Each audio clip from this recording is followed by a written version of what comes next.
안녕하세요. 로드 밸런싱 발표를 맡게 된 호이입니다. 일단 AWS에서 로드 밸런싱을 적어둔 게 있어요. 그래서 그거 한번 먼저 읽어볼게요. 다 이번 프로젝트에 사용하셨을 거라고 생각이 돼서 아마 어떤 내용인지는 적당히 알고 계실 거라고 생각합니다. 그래서 이제 한번 다시 그래도 글을 읽어보면 애플리케이션을 지원하는 리소스 풀 있죠. 네. 그거를 이제 네트워크 트래픽을 균등하게 이제 배포할 수 있도록 하는 밸런싱 있게 로드해주는 그런 애예요. 그래서 당연히 로드 밸런싱 이점은 그 클라이언트 간의 인터넷 트래픽을 지시하고 제어할 수 있어요. 그래서 결과적으로 얻을 수 있는 거는 애플리케이션의 가용성 그리고 더 확장할 수 있도록 로드 밸런싱을 낄 수 있고요. 그리고 보안성을 가져갈 수 있다고 합니다. 이제 AWS가 간단하게 설명하고 있는 로드 밸런싱이고, 그럼 이제 로드 밸런싱은 어떤 기능이 있을까요? 한번 볼게요. 일단 첫 번째로는 NAT라는 기능이 있습니다. 네트워크에서 배우셨을 거라고 생각해요. 그래서 네트워크 어드레스 트랜슬레이션이어가지고 그 IP를 저희가 클라우드 서비스나 어떤 걸 하면 할당을 받아서 서버를 올리죠. 근데 이제 사설 IP가 있고 공인 IP가 있습니다. 근데 이제 사설 IP의 문제점은 IP를 계속 바꿔서 할당해 준다는 문제점이 있거든요. 그래서 저희가 일관된 IP를 가져갈 수 없는 문제가 있어요. 그래서 공인 IP로 바꿔줘야 되는데 이게 이제 로드 밸런싱에 가져갈 수 있는 이점입니다. 그래서 한번 상황을 하나 예를 들어보면 로드 밸런싱을 끼고 여기도 나오나요? 예. 로드 밸런싱을 끼고 뭐 뒤에 서버를 뒀다. 그러면 서버를 뭐 어떤 IP를 할당받던 간에 NAT로 묶여있기 때문에 얘가 이제 무조건 같은 IP로 할당을 해주니까 서버가 어디 있는지 항상 알 수 있는 로드 밸런싱. 첫 번째. 그리고 두 번째는 제가 공부하지 못했지만 읽어보도록 하겠습니다. 왜냐면 제가 스위치의 기능을 정확하게 모르기 때문에 서버에서 클라이언트로 되돌아간다고 합니다. 이제 로드 밸런스 앞에 클라이언트가 끼는 거죠. 그래서 로드 밸런스 끼고 갔다가 다시 되돌아갈 때 여기 스위치가 하나 끼는데 원래 그 스위치가 클라이언트 IP를 다시 찾아주는 애거든요. 여기 이렇게 해가지고 여기로 들어갔고 일로 뭐 나갔는데 다시 일로 왔을 때 이거 끼고 일로 클라이언트 주소로 가시면 됩니다. 이 역할인데 이제 이거를 스위치한테 가지 않고 로드 밸런싱에서 다시 할 수 있는 거죠. 그래서 클라이언트 주소를 스위치를 끼지 않고 로드 밸런서 통해서 바로 클라이언트로 찾아갈 수 있는 DSR 기능을 제공합니다. 다이나믹 소스 라우팅 프로토콜. 라우팅을 이제 스위치 말고 로드 밸런서한테 맡기는 거죠. 자, 그래서 저는 이제 이번에 프로젝트에서 쿠키를 껴서 로그인을 했었는데 잘 안 되는 작업이 생겼었습니다. 이유가 HTTPS 통신을 해서 그랬는데 그걸 하다가 이제 제가 막 안 되니까 아무거나 막 넣었었어요. 마지막에. 그러다가 하나 넣은 게 제가 스프링으로 서버 개발하고 있는데 어플리케이션 프로퍼티스에 이거를 넣으라는 거예요. 그래서 저는 뭔지도 모르고 넣었죠. 이거 뭐 포워드 어쩌고구나, 포워드 프록시인가 공부하기 싫다 이러고 넣었습니다. 근데 이제 알고 봤더니 이제 엔진X의 개념 중에 하나였던 거죠. 그래서 일단 지금은 빠져 있는데 뭐냐? X forward for HTTP 또는 HTTPS를 로드 밸런서가 사용할 때 클라이언트 IP 주소를 식별하는 데 도움을 줍니다. 저는 이걸 넣었거든요. 그래서 클라이언트 IP를 식별에 도움을 주라고 넣었던 것 같아요. 클라이언트 식별은 그렇다고 하면 저거 이런 거를 넣어도 엔진엑스에 넣는 것 같고요. 자, 로드 밸런서가 아까 역할 중에 가장 중요한 역할 중 하나인 터널링을 제가 좀 떴네요. 그 주요 기능 중에 하나가 더 있는데 터널링, 그 터널을 만들어 버리는 거예요. 로드 밸런서. 슝. 이건 이제 그 OS에서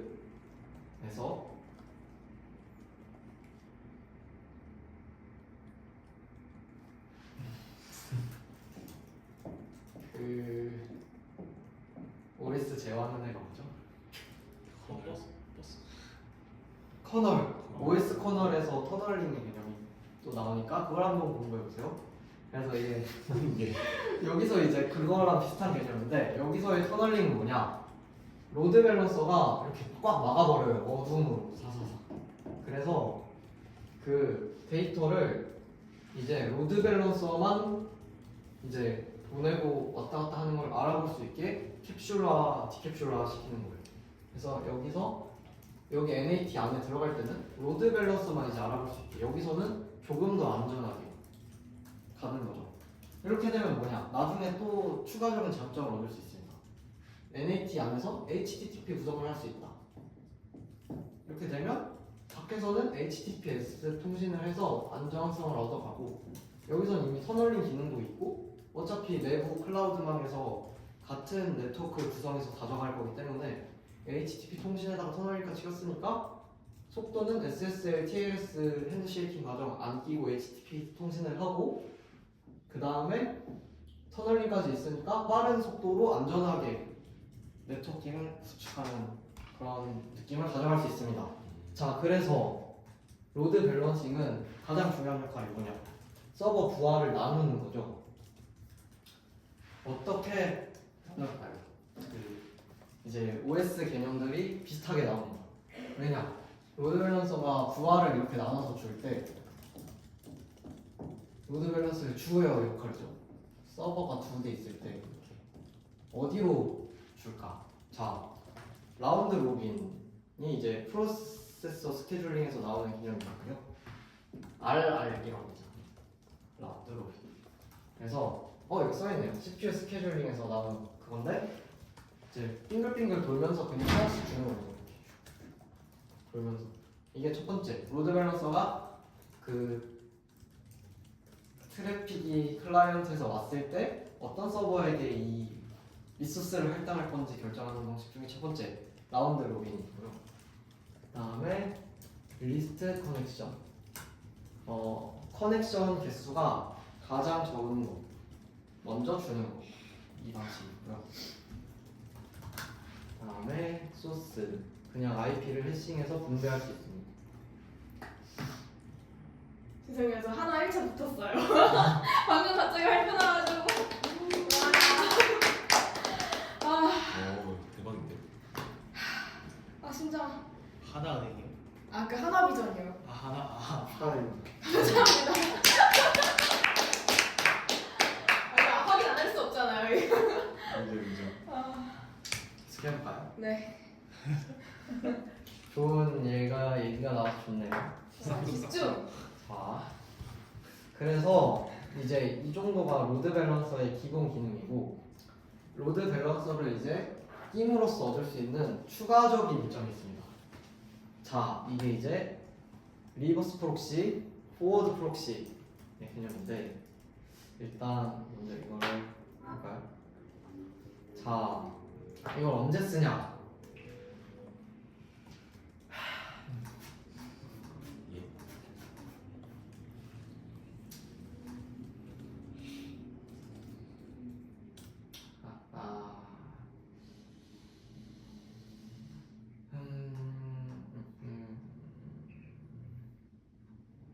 자, 일단 포워드 프록시를 먼저 볼까요? 자, 지금 뭐냐 이게. 자, 지금까지 로드 밸런서에 관한 얘기였는데요. 이제 로드 밸런서 역할을 할 수 있는 애 중에 하나인 엔진엑스를 가지고 얘기를 한번 해보겠습니다. 엔진엑스는 이제 포워드 프록시랑 리버스 프록시 기능을 가져갈 수 있는데 포워드 프록시는 클라이언트 서버가 이렇게 있으면 두 개가 있습니다. 클라이언트 서버가 있으면 클라이언트 쪽에서 가깝게 배치하는 거예요. 그래서 이제 여기에 이제 두면 리버스가 아니고 포워드 프록시가 됩니다. 그래서 인터넷을 여기에다가 두고 인터넷 말고 클라이언트 바로 앞에 붙이는 거예요. 딱 붙여요 이렇게. 저희는 아마도 지금까지 아키텍처를 설계할 때 보통 서버 쪽에 붙이는 거를 많이 썼을 거예요. 그거 이제 로드 밸런싱의 역할을 잘 하기 위해서. 자, 지금은 포워드 프록시를 가져가기 위해서는 자, 언제 쓰냐 포워드 프록시 이런 경우가 있습니다. 초등학교 같은 곳에서 학생들이 잘 좀 초등학생 보면 안 되는 부적절한 게임 영상을 보던가 그런 컨텐츠를 보는 거예요. 그러면 그냥 인터넷에 들어오기 전에 브라우저에서 서버까지 오지도 말고 그냥 막아버려서 필터링을 하는 거예요. 이제 이런 식으로 엔진X를 필터링하는 그런 포워드 프록시 역할로 첫 번째로 가져갈 수 있습니다.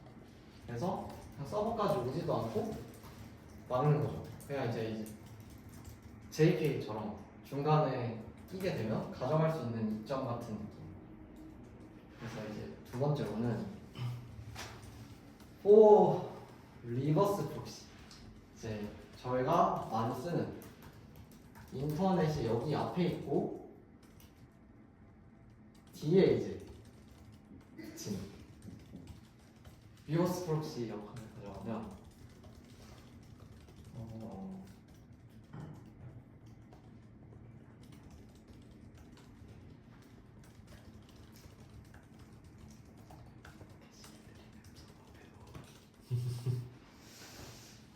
보안 기능을 가져갈 수 있다고 하는데 제가 이제 자세히 모르기 때문에 일단 그 정도 기능 나오고 넘어가도록 하겠습니다. 자, 그래서 지금까지 이제 리버스 프록시랑 포워드 프록시를 가져갈 수 있는 거를 공부했는데 이제 엔진X의 역사랑 엔진X가 왜 이렇게 이런 역할을 수행하고 있는지를 좀 더 깊게 알아보도록 할까요? 네. 네, 그래서 이제 엔진X는 자, 앞서 말한 것처럼의 역할을 이제 가져갈 수 있는 거예요. 웹서버, 리버스 프록시, 포워드 프록시, 로드 밸런서, HTTP 캐시. 어? 해킹 당했다. 자, 범인자 나올게요. 당스러운데요.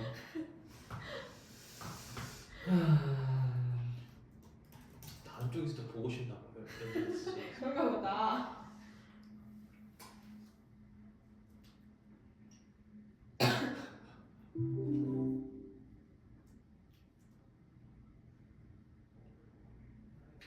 네, 다시 할까요? 를 가져갈 수 있습니다. 자, 근데 여기서 중요한 거 엔진X가 이벤트 기반 구조를 가져간다는 사실을 알고 계시나요? 모릅니다. 네. 자, 이벤트 기반 구조라는 게 뭔가요? 자, 이걸 이제 알아가야 엔진X를 명확히 이해하실 수 있습니다. 자, 이벤트 구조 기반 구조여서 엔진X를 쓰는 거예요. 이제 결론. 자, 그럼 그게 뭔지 볼까요? 자, 이제 시간 여행을 해야 돼요. 시간 여행해서 1995년으로 가겠습니다. 1995년에 아파치 서버라는 게 나왔습니다. 아파치. 지금도 굳건하게 쓰고 있고 스프링도 아파치 톰캣을 쓰고 있어요.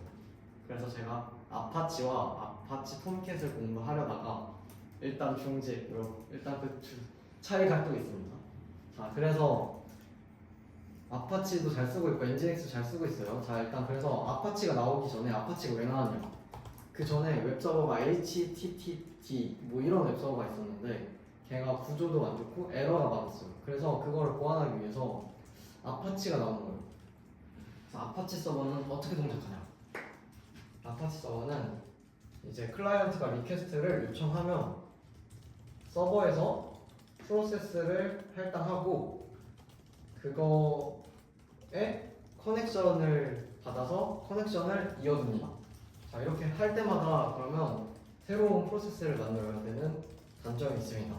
자, 이 새로운 프로세스를 OS가 만드는 작업은 굉장히 오래 걸리는 작업이에요. 왜냐면 커넥션이 끊기면 프로세스를 내리고 커넥션이 다시 연결되면 프로세스를 올리고 이러니까 이제 좀 힘들죠. 그래서 이제 새로운 아파치의 기능을 도입합니다. 프리포크 방식.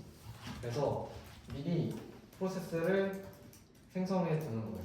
약간 커넥션 비슷한 느낌인 것 같아요. 근데 뭐가 다른지는 제가 안 찾아봐가지고 그래서 이런 구조를 채택했고 아파치에 대한 설명을 계속하고 있는 겁니다. 이래야 이제 이벤트 기반 구조인 엔진X가 가지는 이점에 대해서 명확히 알 수 있습니다.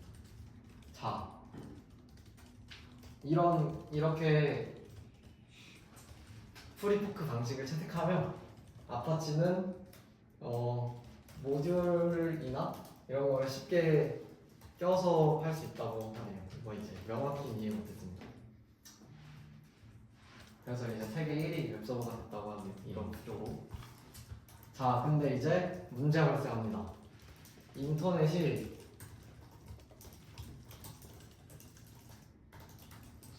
아주 활성화되기 시작하는 거예요. 이제 한 2004년쯤 됐습니다. 그래서 자, 클라이언트가 리퀘스트 요청이 엄청 많아져요. 갑자기. 그럼 이제 서버는 커넥션을 하기 위해서 이걸 받고 그럼 이제 받아야 되는데 서버가 이제 너무 많으니까 받지 못하는 거죠. 그래서 이제 예전에 C10K 문제라는 게 발생했어요. C10K 저번에 뮬러가 한번 말씀해 주셨죠. 그래서 이제 커넥션만 프로그램 커넥션이 10,000개나 되네 이랬더니 머리가 아프다는 서버의 문제입니다. 그래서 이제 서버가 이렇게 많은 걸 처리하기 위해서 해결하기 위해서 이제 슬슬 엔진X가 곧 나오기 시작하는데 그 전에 그 개념에 대해서 명확히 알고 가면 좋을 것 같아요. 동시에 연결된 커넥션 수랑 초당 요청 처리 수는 다른 말인데 다른 말인 거는 대강 인지하고 있을 거라 생각하는데 뭐가 다른지 명확하게 이해하기 위해 말해보겠습니다. 자, 뭐냐? 동시에 연결된 커넥션 수라는 거는 커넥션이 요청을 이제 왔을 때 그거를 처리하기 위해서는 서버랑 이어져야 되는데 이어지기 위한 작업이 커넥션 작업이에요. 그래서 3웨이 핸드쉐이크라고 하죠. 3웨이 핸드쉐이크는 아시다시피 왔다 갔다 왔다 가야 되는 작업이기 때문에 아주 안 좋은 오래 걸리는 그런 작업이어서 이 얼마나 많이 클라이언트와 커넥션을 유지하고 있는지에 대한 겁니다. 이 커넥션 수라는 거. 그리고 초당 요청 처리 수는 서버가 얼마나 빨리 이 요청들을 처리할 수 있냐는 거예요. 그래서 뭐가 다르냐? 자, 이 커넥션이 유지되는 이후에 요청을 뭐 10번 보낼 수도 있고 5번 보낼 수도 있는 거예요. 그래서 그 1 커넥션은 요청이 여러 개 올 수 있기 때문에 이거는 이제 다른 말. 동시에 연결된 커넥션 수, 초당 요청 처리 수. 자, 근데 이제 문제가 있어요. 여기서 커넥션은 이제 시간이 길게 유지될 수 있는 거죠. 자, 이제 그러면 HTTP 헤더를 까봐야 되는데, 자, 커넥션을 유지하는 거에 써있죠. TCP 쓰레기 핸드쉐이크의 절차가 필요합니다. 절차를 해야 커넥션을 유지할 수 있어요. 커넥션을 유지한다는 건 무슨 말이냐? 이제 HTTP 헤더를 까면 keep alive라는 헤더가 있어요. 혹시 본 적 있으신가요? 네. 그래서 keep alive를 보면 이런 식으로 써있어요. timeout 5. 5는 이제 5초라는 뜻이에요. 그래서 이거는 알고 보면 커넥션을 유지하고 있는 시간이어서 한번 커넥션을 유지해서 3웨이 핸드쉐이크 때리면 그때부터 5초 동안 이 커넥션을 유지해서 핸드쉐이크 안 하고 통신만에 이제 쓰는 경로를 받고 서버는 커넥션에 해당하는 프로세스를 할당해 주는 거예요. 자, 그래서 한번 제가 keep alive를 한번 가져왔습니다. 여기 이제 몰래 숨어있죠. 커넥션 keep alive. 그래서 이거를 보고 keep alive 상태면 이제 서버는 계속해서 통신을 이어가고 종료되면 끊고 이렇게 하는 겁니다.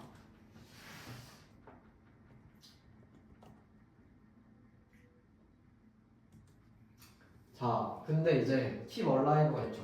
그래서 동시 커넥션이 아까 시텐게임처럼 많은 사람들이 왔을 때 유지되는 만큼 동시 커넥션이 이제 길게 많이 유지되면 클라이언트 유저 수가 많아졌다는 거죠. 그러면 이제 그 프로세스를 할당하기가 어렵습니다. 왜냐면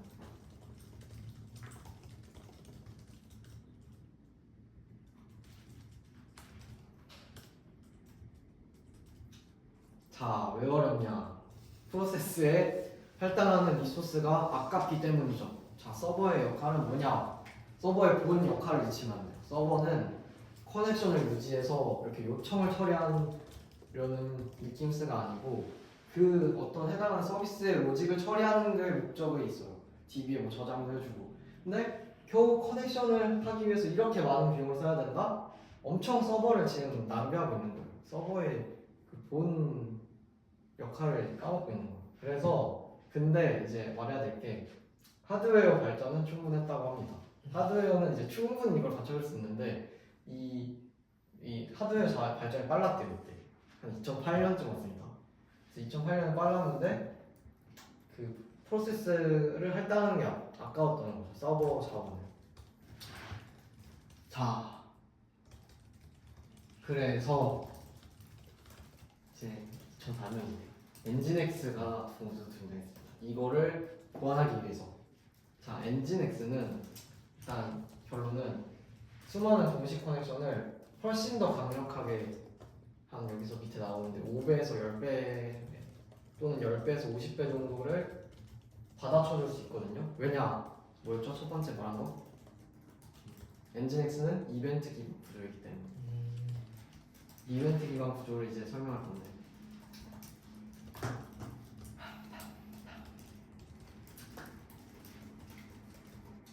자, 그래서 웹서버에 리소스 커넥션 유지를 갖다 쓰고 얘는 이제 이것만 쓰는 거죠. 그리고 서버는 비싼 자원이니까 커넥션 유지 말고 로직의 리소스만 집중해서 최대한의 성능을 배우는 거죠. 자, 아파치는 어떻게 이제 그럼 동시 커넥션 수를 이렇게 10배에서 50배를 받아쳤을까요? 바로 이제 엔진엑스의 프로세스를 생성하는 개념이 이벤트 기반 구조라는 거였기 때문에 자, 뭐냐? 엔진엑스는 마스터 프로세스랑 워커 프로세스로 일을 해요. 마스터 프로세스는 엔진엑스의 이 설정 파일을 읽고 워커 프로세서들을 생성하는 역할을 합니다. 아까 프로세스가 커넥션을 유지하는 데 사용한다고 했죠. 아파치에서도 여기도 프로세스가 생성하는 것 같은데 워커 프로세스가 커넥션을 유지하는 역할을 하는 겁니다. 그래서 이제 마스터 프로세스가 위에서 어떻게 할지 알려주고 워커 프로세스가 실질적으로 일을 하면서 커넥션을 하는 역할이에요. 그래서 워커 프로세스는 리슨 소켓을 지정받고 소켓으로 커넥션을 유지하는 이렇게 역할을 하는 겁니다. 내려갈게요. 그래서 아까 말한 것들의 개념을 다 조합해야 돼요. 워커 프로세스는 이 keep alive 시간 동안 커넥션을 유지한다. 이제 이거 기억할 수 있죠? 자, 그런데 이벤트 기반 구조라는 게 중요합니다. 아까는 한 프로세스에 하나였는데 이제 얘는 커넥션 하나에 워커 프로세스 하나에 하나의 커넥션만 담당하지 않아요. 그래서 어떻게 하냐? 만약에 해당 커넥션이 keep alive 시간 동안 유지되고 있어요. 근데 이 사람이 API나 이 리소스 자원이나 뭐 로직이나 아무것도 요청하지 않는 거예요. 리퀘스트로. 그러면 커넥션만 유지되고 있는데 마스터 프로세스, 워커 프로세스 놀고 있죠. 그래서 그냥 새로운 다른 커넥션 오너한테 마스터 프로세스가 이 워커 프로세스에게 일을 할당시키는 거예요. 그래서 커넥션을 여러 개 유지할 수 있도록 이벤트 기반으로 돌아가도록 만약에 keep alive 시간 동안 돈다. 이벤트 기반으로 하는 거예요. 비동기 느낌. 그래서 이런 식으로. 그럼 이제 커넥션이 나당 이제 2개. 그럼 이제 얘 놀 동안 얘 하고 얘 뭐 논다. 그럼 또 하고 이런 식으로 이제 이벤트 기반으로 처리하는 겁니다. 그래서 이제 이벤트 기반은 뭐냐? 이벤트 기반 이제 3개. 이벤트란 커넥션 요청, 커넥션 제거, 새로운 요청 처리. 이거 그냥 결국에 하는 일들을 말하는 거. 커넥션 요청하는 거 프로세스가 해야 되죠? 프로세스. 커넥션 제거하는 것도 얘가 하죠. 뭐 새로운 요청 들어오는 거 처리하는 거 얘가 하죠. 이 중에서 하나라도 안 하고 워커 프로세스가 놀고 있다. 그럼 이제 새로운 이벤트를 받아서 그 일을 하는 거예요. 뭐 제거하던가 넣던가 이런 식으로 하면 자 결론 이벤트 기반이니까 워커 프로세서는 여러 개의 커넥션을 유지할 수 있고 리퀘스트를 이렇게 받아칠 수 있다. 자 그 전에 그 이후에 이제 어떻게 동작하냐? 이제 워커 프로세스는 그래서 이 이벤트 기반을 어떻게 처리하냐면 큐 형식으로 처리를 해요. 그래서 여기 보면 뭐 이거는 뭐 커넥션 요청, 이거는 API, 이거 API 요청, 뭐 커넥션 요청 이런 식으로 큐에 이벤트를 하나씩 담는 거예요. 이렇게 담아서 워커 프로세스가 대기해요. 그러면서 하나씩 처리합니다. 하나씩 빼면서 처리하면서 자 워커 프로세스는 이런 식으로 이제 큐에 담아서 처리하기 때문에 쉬지 않고 일을 할 수 있어요. 그래서 이렇게 비동기로 계속 일을 마스터 프로세스가 내려주고 얘는 큐에 그 이벤트를 담아서 이걸 하나씩 처리하면서 워커 프로세스는 이제 절대 안 누르면서 계속 하는 거죠.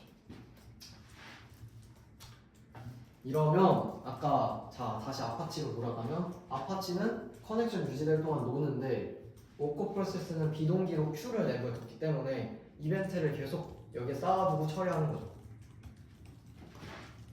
그럼 워커 프로세스 이제 쉬지 않습니다. 자 쉬지 않는다는 건 무슨 말이냐? 코어로 이제 내려가야 되는데 코어에서 뭐 하드웨어 이 코어를 키워서 본 적이 있나? 저는 이제 인베디드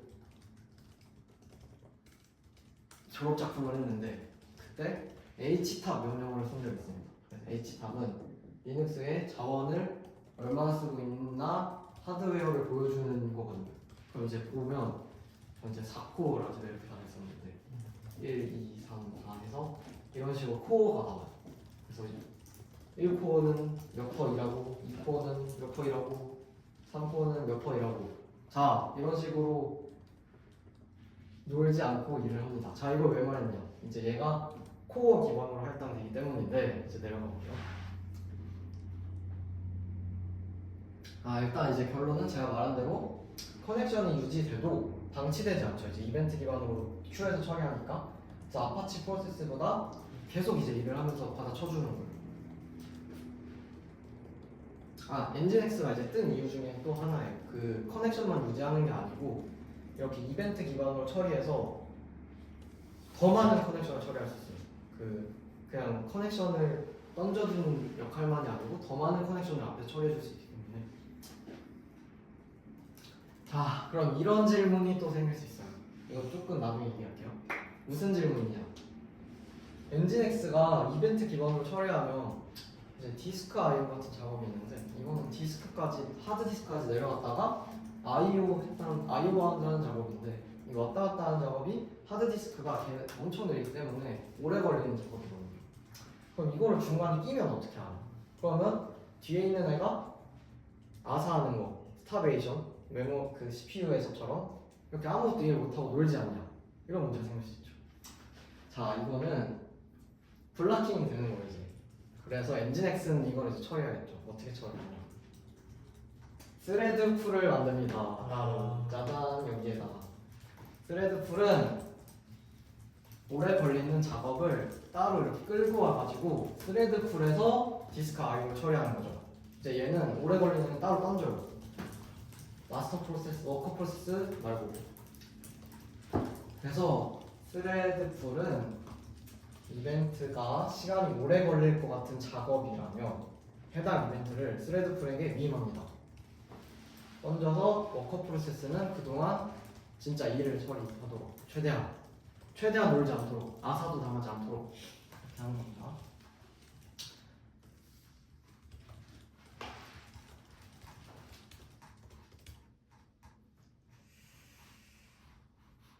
자, 여기까지 왔죠. 자, 이제 엔진엑스가 어떻게 그 클라우드에서 할당되면 워커 프로세스를 나눠서 마스터 프로세스가 줄까? 자, 이제 그러면 코어의 개념을 내야 됩니다. 그래서 코어 받는 바람이 있죠. 그래서 CPU 코어를 한번 보면 이런 식으로 생겼습니다. 이건 이제 맥북의 CPU죠. 맥북 CPU는 다 박아놔서 빠른 장점이 있죠. 뭐죠? 이거 무슨 방식이죠? 한 번에 버전은 네, 이렇게 이름이 있는데 까먹었습니다. 그 CPU랑 GPU 한 번에 모아둔 그 맥북의 특이 CPU 모듈. 아 M1이요? 그 암칩? 암칩. 그렇죠. 암칩이죠. 암칩 구조. 그래서 코어가 이제 이렇게 보면 4코어인 걸 알 수 있죠. 자, CPU에서 코어가 나눠져 있죠. CPU 코어가 나눠져 있는 이유는 이를 멀티로 처리하기 위해서인데, 멀티로 처리할 때 단점이 있죠. 멀티가 좋은 것만이 아닙니다. 왜냐? 컨텍스트 스위칭 비용이 들어갑니다. 예를 들어 비용 계산을 하다가 10 더하기 20 더하기 30을 하다가 50을 해요. 그럼 10, 20까지는 1코어가 하고 2코어한테 30, 50을 던져주는 거예요. 그러면 이거에 있는 메모리를 다 갖고 가야 돼요. PCB 블록 들고 가고 이런 식으로 PCB 블록은 프로세스에 어떤 정보가 들어있는지 들어있는 블록입니다.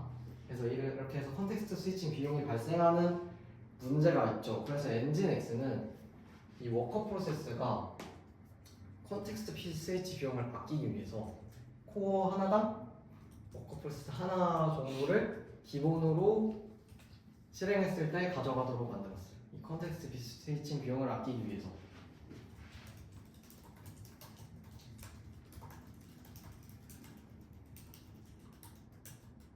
그러면 제가 아까 말한 인베디드에서 여기는 90% 쓰고 여기는 10% 쓰고 이렇게 하는 거 없이 이제 좀 균등하게 일을 하는 엔진엑스는 이제 성능에 좀 최적화되어 있는. 왜 성능에 최적화되어 있죠? 이 과거의 역사가 성능 문제 때문에 이제 생긴 애가 엔진엑스이기 때문에 엔진엑스는 아파치의 커넥션 문제를 해결하기 위해서 이제 나와서 1위를 먹은 그런 애기 때문에 커넥션을 유지할 수 있게 성능에 매우 향상되어 있는 이런 모습이 있습니다. 자, 항상 기술을 말할 때 장점만 말하면 안 돼요. 단점이 있어야 얘가 1위가 아닌 이유가 아닐 수 있는 거예요. 그래야 이제 2위도 지금 점유율이 보면 거의 반반 가져가고 있는데 아파치랑 엔진엑스랑 그러면 이제 아파치를 쓰는 이유가 당연히 있겠죠. 단점이 있기 때문이겠죠. 단점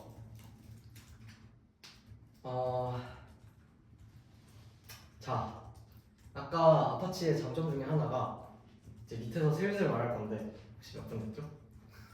34분이요. 계속해도 되나요? 네. 네 재밌어요. 네, 계속하겠습니다. 자, 엔진엑스 말고 아파치에서 아까 모듈 추가라는 걸 하고 제가 잠깐 그냥 넘어가 버렸거든요. 이거 이제 뒤에서 설명하려고 약간 넘어간 건데 기능 추가를 할 때 워커 프로세스가 만약에 돌아가고 있어요. 당연히 돌아가고 있겠죠. 지금 실 배포가 되어 있는데 지금 1000만 명의 서비스예요. 근데 500만 명이 지금 이용하고 있는데 엔진엑스를 꺼버린다? 그거 이제 예의가 아니죠. 갑자기 구글 크롬을 꺼버린다? 구글에서? 그거 말이 안 되잖아요. 그래서 이제 배포되고 있는 상황 속에서 말하는 겁니다. 배포되고 있어서 워커 프로세스가 계속 일하고 있어요. 근데 중간에 업데이트를 하는 거예요. 기능 추가. 모듈을 제가 하나 만들었어요. 웹서버에 반영해요. 그러면 엔진엑스가 작업이 바뀌었으니까 이거에 대한 모듈 추가를 해줘야 되거든요. 근데 이거를 워커 프로세스를 그냥 종료하면 자, 엔진엑스의 동적 설정은 어떻게 언제 사용할까? 자, 웹서버에서 자, 설정 파일을 바꿨습니다. 짜잔, 새로운 기능 추가. 우리가 당근이에요, 당근. 은근 신사업인 알바를 추가했습니다. 나단. 그렇다면 엔진X에서 이 커넥션이 유지되도록 새로운 워커 프로세스를 할당해야 됩니다. 자, 새로운 워커 프로세스는 어떻게 할당할까? 그냥 죽이면 죽어버리면 돼. 자, 기존에 있는 워커 프로세스가 그냥 그거랑 똑같아요. 그 무중간 배포에서 그 블루그린 방법 있죠? 그래서 하나 다 커넥션 끝날 때까지 기다렸다가 여기 끝나면 그 다음 커넥션에 보내는 겁니다. 그래서 워커 프로세스의 초록색이 예전 거고 노란색이 이제 새로 생긴 거예요. 그래서 예를 들어 뭐 이 정도면 3코 환경이라고 하겠습니다. 그래서 마스터 프로세스는 이 바뀐 상황을 인지하고 새로운 워커 프로세스를 똑같이 할당합니다. 만들어줍니다. 그래서 이 워커 프로세스 새로 생긴 애는 좀 기다렸다가 그 이전의 워커 프로세스의 커넥션들이 다 끝날 때까지 기다리고 끝나고 새로 요청한 애는 항상 이제 노란색으로 할당을 해주는 거죠. 그래서 초록색 워커 프로세스가 모두 커넥션이 종료되면 노란색으로 이제 이전시키는 그런 방법을 가지고 있습니다. 그래서 이벤트 전부 끝나면 기존에 담당하던 워커 프로세스가 이벤트가 전부 종료되면 새로운 워커 프로세스로 갈아 끼는. 자, 그렇다면 이제 엔진X에서 처음에 나왔던 로드 밸런서의 역할을 어떻게 가져가냐 이걸 얘기해 볼까요?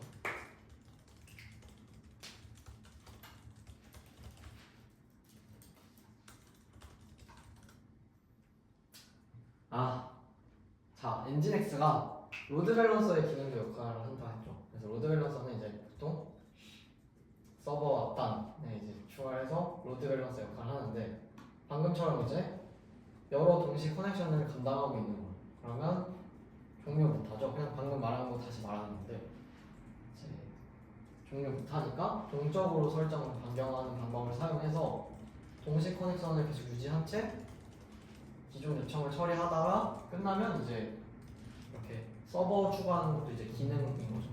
이런 기능, 뭐 제가 말한 실제 애플리케이션 기능 이런 거 전부 다 이런 거에 대한 처리를 바뀌었을 때 엔진X가 새로운 워커 프로세스를 할당하면서 처리하는 겁니다. 그래서 이제 이런 엔진X의 이벤트 기반 구조는 초당 수십 번을 요청을 바꿔도 이 컬렉션을 관리할 수 있다고 하는 그 워커 프로세스 새로 할당 이렇게 해가지고 변경 할당 이렇게 이런 이벤트 기반 구조이기 때문에.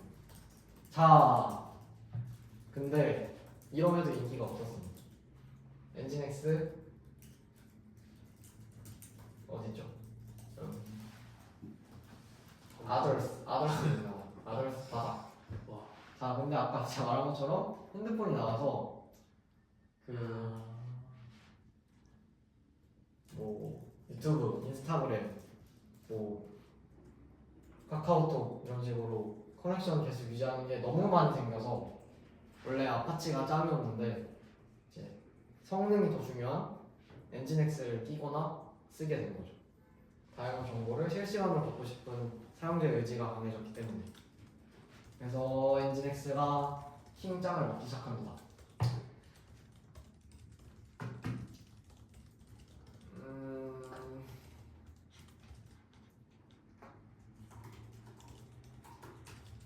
자, 이런 구조가 되면서 브라우저도 진화해버렸습니다. 갑자기 이런 스마트폰과 이런 구조 때문에. 그래서 브라우저도 리소스를 이제 더 빨리 받아야겠다 생각하는 거예요. 그 약간 안전한 그런 것보다. 그래서 브라우저 TCP 요청을 이제 뭐 한 번에 처리하는 그런 기능을 막 넣어놨대요. 그래서 이제 브라우저의 기능은 엄청 빨리 받쳐주는데 그 뒤에 서버가 안 맞춰주면 그 카프카나 비동기에서 항상 일어나는 문제점. 먼저 앞에서는 엄청나게 처리하고 뒤에서는 못 받아쳐준다? 그럼 뒤에 죽죠. 바로 서버 죽거나 뭐 다 뒤에 있는 앞에 작업 다 날리거나. 그러니까 이제 뒤에 웹 서버도 탄탄해져야 되니까 엔진X가 이제 올라가기 시작합니다. 하늘로. 그래서 엔진X는 이제 뜹니다. 자, 엔진X의 장점 표로 볼까요? 엔진X와 아파치. 자, 이거 지금 뭐냐? 동시 커넥션 수당 메모리의 사용량. 그래서 보면 아파치는 탁탁탁 오르면서 뭐 이 정도 선을 유지하고 엔진X는 그냥 누적이에요. 엔진X는 이 사람 수 늘어도 한 3천까지 그냥 메모리 같은 양으로 쭉 받아칩니다. 이벤트 기반 구조기 때문에 그냥 비동기로 갖다 박아치면 되거든요. 그래서 이런 장점이 있고 엔진X는 이제 게임으로서 이런 장점뿐만 아니라 여러 가지 장점을 또 가져갈 수 있습니다. 그 중에 하나가 SSL 터미네이션, 아까 말하는데 NAT 환경에서 가져갈 수 있는 HTTP의 장점이죠. 그래서 아까 말한 거랑 똑같은데 클라이언트 엔진X 끼고 서버 가면 여기가 NAT 환경으로 같은 네트워크 구축할 확률이 매우 높기 때문에 보안적 위험이 적죠. 그리고 아까 터널링도 있었죠. 그래서 이제 여기는 그냥 HTTP로 하는 거죠. 그래서 SSL, TLS, 핸드쉐이킹 가정 안 거치고 바로 통신 TCP만 연결로 하면 이런 식으로 비즈니스 로직 처리에 서버가 몰빵하는 거예요. 이런 핸드쉐이킹, 보안 위협 이런 거에 리소스 자원을 쓰지 않고.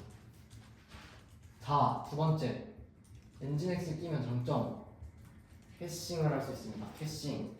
그래서 이렇게 뒷단에 붙이지 않고 앞단에 포워드로 붙이면 엔진X가 캐시처럼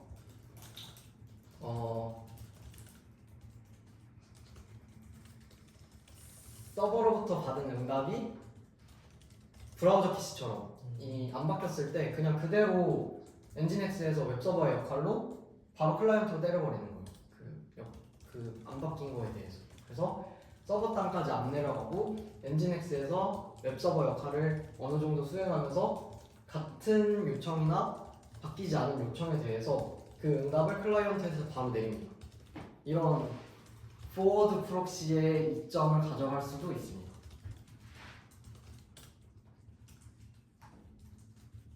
그래서 그 외에도 HSTS, 코어스 처리, TCP 커넥션 부하 번상, HTTP2로 통신 뭐 이런 식의 장점을 가져갈 수 있는데 여기까지 이제 모르겠지.